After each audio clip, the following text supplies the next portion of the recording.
esos bloqueos mentales que uno puede tener, bien sea por el sobreesfuerzo físico, por el volumen de pacientes, por la complejidad del mismo paciente, que hace que se puedan cometer errores, pero también que el médico se sienta juzgado y no pide ayuda de sus compañeros.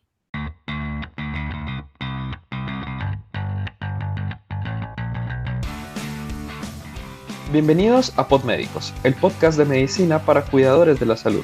Nuestro propósito es compartir información actualizada y de la mejor calidad para que estudies sin la necesidad de leer. Somos Miguel Cañón. y Juan Mogollón.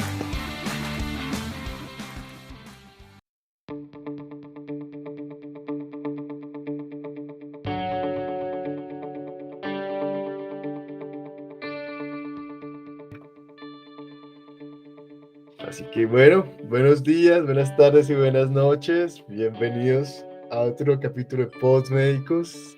El día de hoy estaremos hablando acerca de nuestras relaciones con nuestros compañeros y cómo equilibrar desde nuestra experiencia lo que ha pasado. Buenos días, Juan.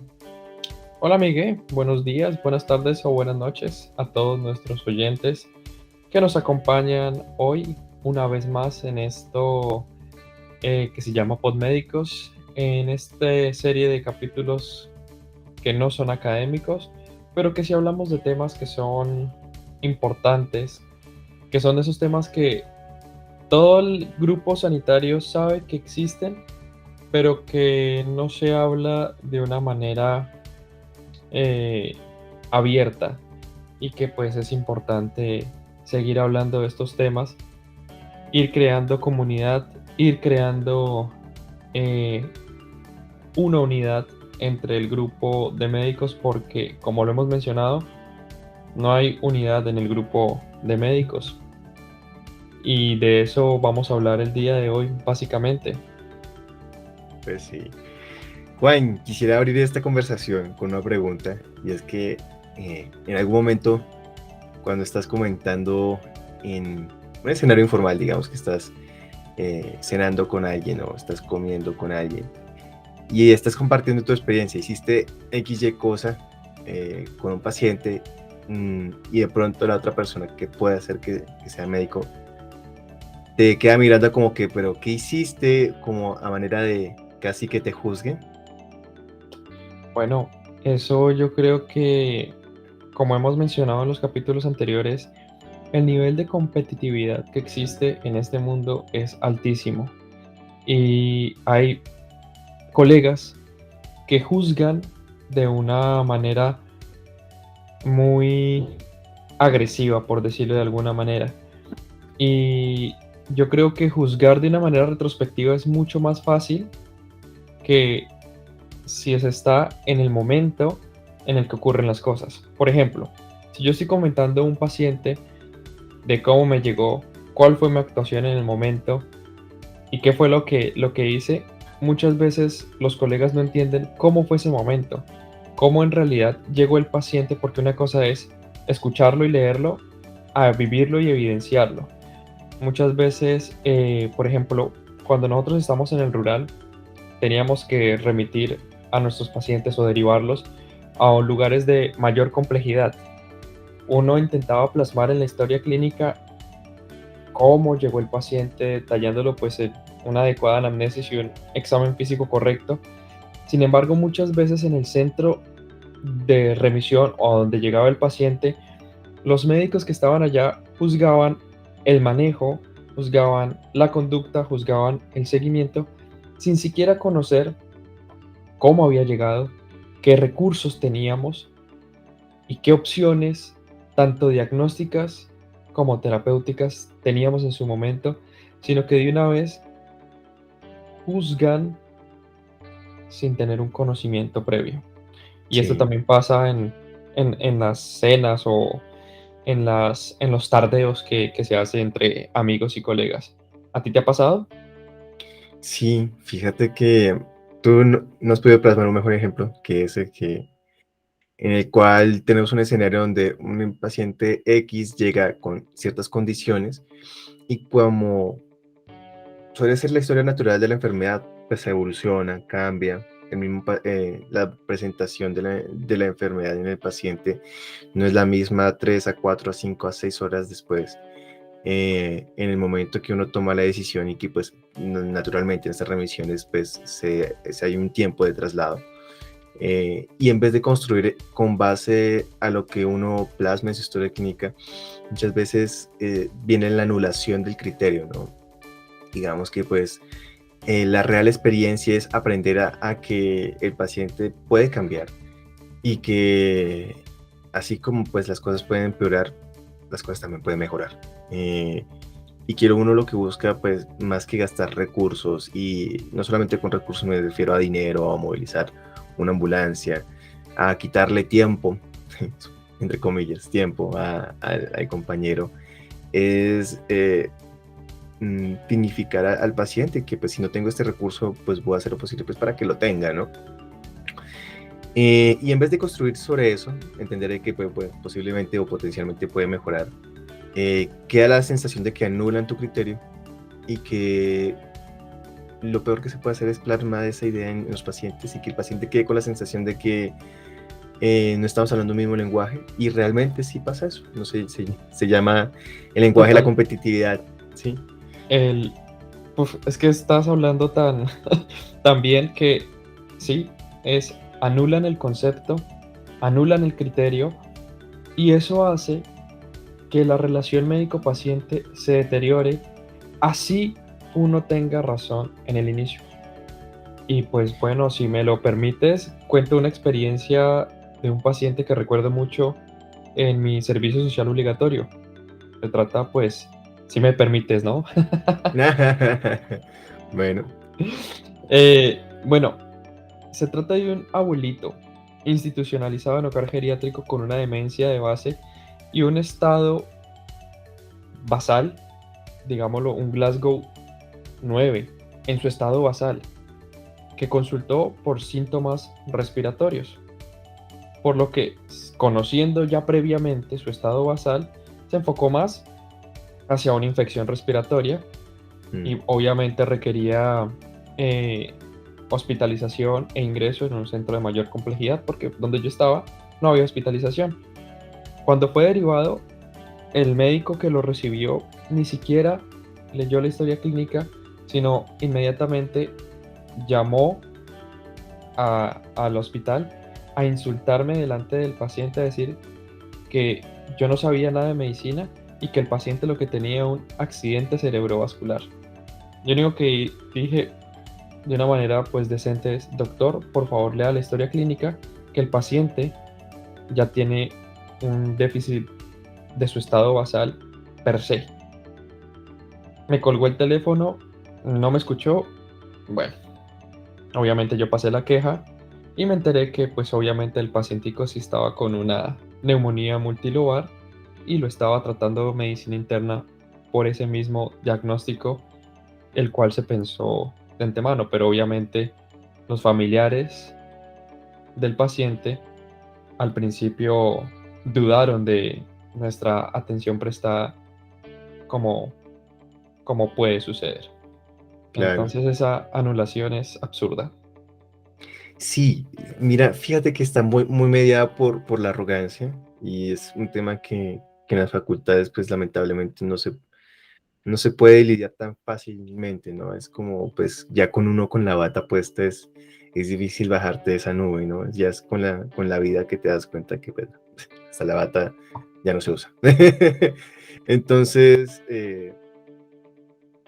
claro, cuando estás mediado mucho por la arrogancia y por la competitividad de quién es el mejor, en vez de estar basada la idea de como que podemos, o sea, en plural, podemos ser mejores, es difícil mediar, ¿no? Ahí viene la cuestión.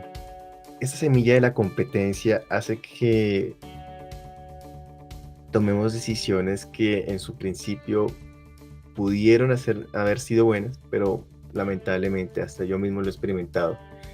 Se me suelta alguno que otro comentario muy desde, pero ¿por qué hizo eso, no? Ujú. Eh, de pronto con la persona equivocada, ¿sí? De pronto enfrente de quien no debería haber dicho esto porque lo pudiera haber interpretado de una manera incorrecta y que es susceptible a que piense que realmente sucedió algo muy mal, cuando en realidad no. Y eso me hace recordar una experiencia trabajando en uno de mis múltiples trabajos. Una persona, una especialista con la que trabajaba, ella en algún momento me dijo como, Miguel, hay que cuidarlos.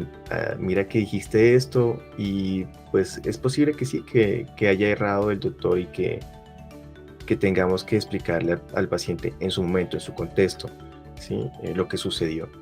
Pero sin contexto se prestan muchas interpretaciones, ¿sí? Claro, de entrada se piensa como que no, pues que ustedes se cubren los errores, ustedes se tapan las cosas. No, no, porque realmente hay que hablar con la sinceridad de lo que sucedió. Y una cosa es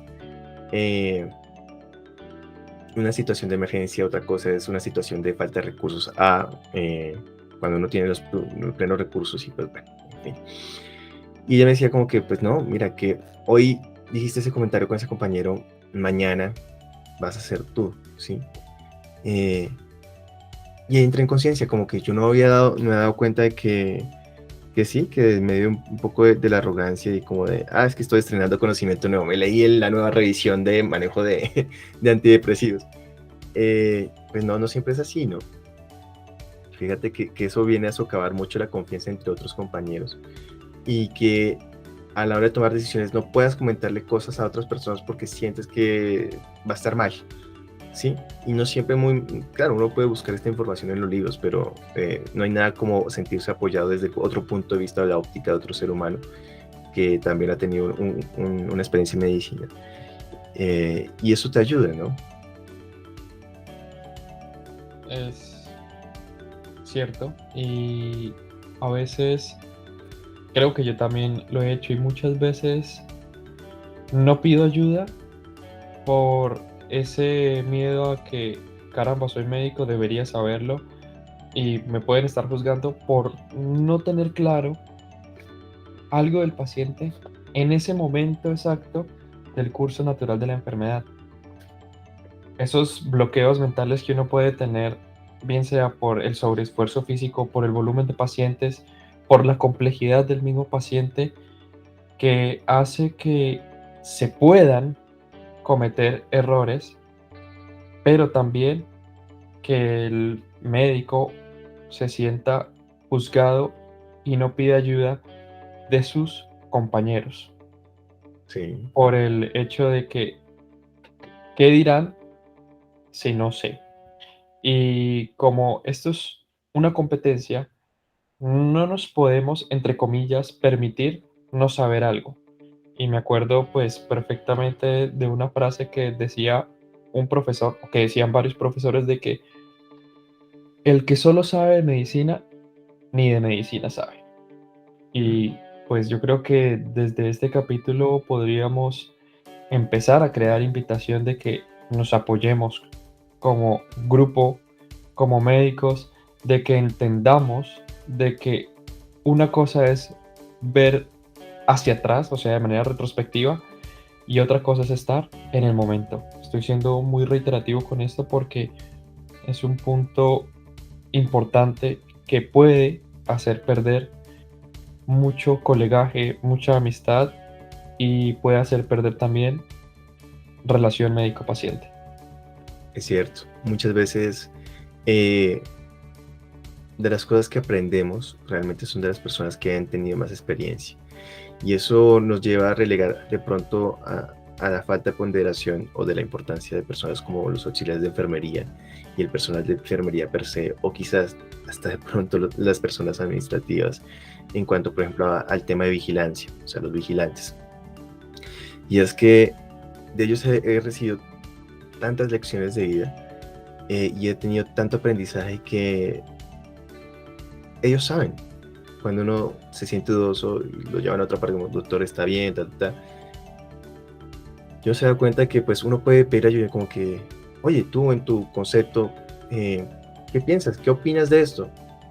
y a pesar de que ellos no tengan el conocimiento técnico, o de pronto sí lo tienen, pero no pueden decirlo como de una manera más concreta, le dan a uno un poco de luz con respecto al punto de vista de cómo abordar las cosas, ¿no? Y de pronto pueden llegar a bajar un poco la tensión, cosa que puede que suceda lo contrario con otros colegas, que de hecho se aumente la tensión y terminen en una discusión como de quién tiene la razón, ¿no? En vez de como que, bueno, vamos a buscar una solución. Y suele suceder. Esto que estás comentando me acuerda mucho de una guardia que hicimos juntos en aquel pueblo, en el que las enfermeras quedaron sorprendidas de que estábamos muy tranquilos por el expulsivo que llegó y cómo manejamos la situación. ¿Te acuerdas? Sí, sí, sí, sí. Que dijeron que con X persona las cosas hubieran sido diferentes porque quizás es una persona que se estresa con facilidad y que al no manejar las cosas, digamos, como con calma, puede hacer que el ambiente sea terrible, se generen discusiones y pues obviamente eso para el paciente tampoco es bueno. Entonces Sí. lo que tú dices de apoyarnos también en el personal de enfermería es algo que debemos hacer y que muchos médicos arrogantes no dejan que un enfermero ayude, y me parece que esos médicos son los más tontos, porque yo soy de las personas que dice que un hospital sin médicos puede sobrevivir, pero nunca sobrevive sin el personal de enfermería. Y eso está más que demostrado. Los enfermeros saben más del cuidado del paciente que un mismo médico. Entonces, lo que tú dices de ese apoyo, de que ellos son muy hábiles en detectar si un médico está con duda o si le sucede algo, ellos lo saben.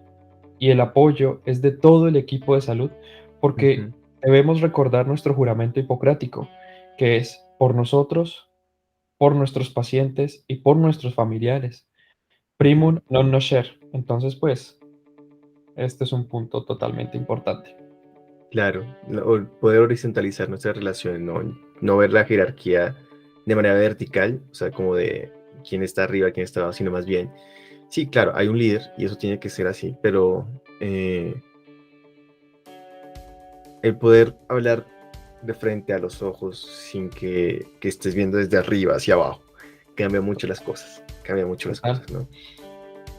Es, yo creo que esa diferencia que se plantea entre en ser un líder y ser un jefe, que de hecho hay múltiples imágenes y memes Y de memes, eso.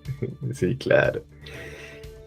Y todo esto, o esta conversación, ¿para qué? Para poderte comentar a ti, quien nos escuchas, que la empatía y el sentido de ser colega es la invitación para cuidarnos a nosotros mismos. Digamos que hubo un tiempo, y eso era muy común en Latinoamérica, en el cual, pues, si un colega, digamos, un oftalmólogo, no, digamos, yo que soy un cirujano necesito una opinión de un oftalmólogo, ese oftalmólogo no me va a cobrar la consulta por el simple hecho que somos colegas, ¿sí? Claro, no es la invitación de que regalemos nuestras consultas, pero sí de pronto que sabes que ese conocimiento que tú tienes puede servirle a alguien más que es par tuyo, ¿sí? Y que pues a la larga no se va a ver reflejado en dinero, pero sí en la satisfacción de que esa persona te puede ayudar en el futuro, ¿sí? Por medio de verdad estas consultas gratis he recolectado una serie de amigos y de redes de confianza que me hacen sentir tranquilo con respecto a las cosas en mi vida, ¿no? Y que uno no se sienta solo. Redes de apoyo. ¿Mm? Así pues, eh, el sentido de ser colega es entrar en empatía antes de decir como que es que hiciste las cosas mal. Es como que qué sucedió para que llegaras a ese punto, ¿no? Y yo Y eso creo, cambia Miguel, mucho la que, perspectiva. por supuesto, yo creo, Miguel, que este sentido de empatía debe iniciar desde la facultad, porque desde la Ujú. facultad es cuando se genera la competencia de que si yo me sé esto que posiblemente puede salir en el examen y tú no te lo sabes, me lo voy a callar porque necesito sacar más nota, porque etcétera, X razón. Y he aprendido que cuando uno intenta transmitir conocimiento, uno aprende más y lo que tú dices, se pueden abrir muchísimas puertas. Y también el aprender a escuchar a los demás abre también muchas puertas, porque no es solo el buscar información, sino también dejarse dar consejos, una guía, un punto de vista diferente de alguien que Ujú. quizás tiene más experiencia que tú. Claro. Entonces, esta invitación es para que la empatía, la unión comience desde la facultad, porque en los capítulos anteriores hemos hablado de la letra pequeña, de que nos forman para ser esclavos, pero hay matices que no Ujú. mencionamos, pero que están ahí, adentro. Sí, aprender de que a pesar de que el mundo parezca muy de blanco y negro, en realidad lo maravilloso de la vida son las complejidades y tener esta escala de grises, ¿no? Eso es lo que hace no, que le dé sentido a la vida, a las cosas, ¿no? Eh, aprender a que uno puede ser flexible y aprender que uno puede aprender a aprender. Sí, valga la redundancia, pero el hecho es que te permitas esto, ¿no? Como profesional de la salud y como estudiante de la salud. Así pues, bueno, muchas gracias por escucharnos el día de hoy. Esperamos que haya sido de total agrado y recuerden que la medicina se debe aplicar con estoicismo, amor fati y memento mori. Eh, Esperamos que este capítulo haya sido de su agrado. Gracias por estar acá. Si es la primera vez que nos escuchas, muchas gracias. Y si ya nos has escuchado, gracias por volver. Bueno, así pues, también nos puedes ver en Instagram como Podmédicos, en Twitter como Podmédicos. Y pues bueno, eh, a todos muchas gracias. Cada escucha y cada reproducción para nosotros es una satisfacción y una celebración enorme. Un abrazo gigante y que tengan un buen día. Chao, chao.